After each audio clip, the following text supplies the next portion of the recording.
In this video, I will show you how to use the if function to check if a cell begins with a specific value in Excel like this.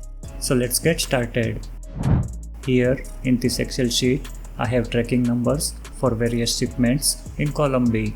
The first two characters of these shipment tracking numbers are the country codes. For example, the first tracking numbers, first two characters are IN for the country India.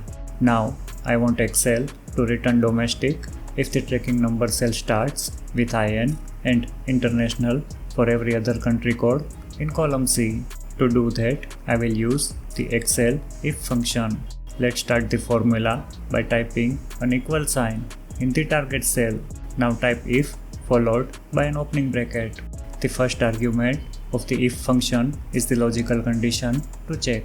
To check if a cell starts with a specific value, I will use the left function.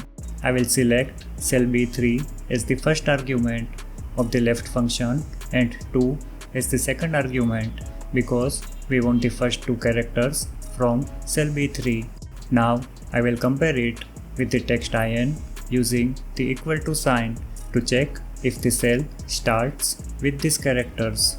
Overall, this condition means that if the cell B3 starts with the text IN, we need to provide the value if the condition is true as the second argument. So I will type domestic in double quotes.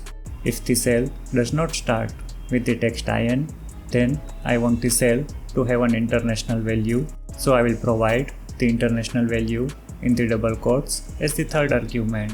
Type the closing bracket and hit the enter key to complete the formula. Copy the formula to other cells by dragging the cell down from the bottom right corner of the cell.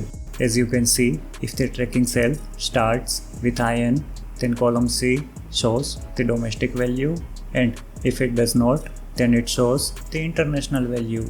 This if and left functions formula can be used to check if a cell begins with a specific character, string value, or number.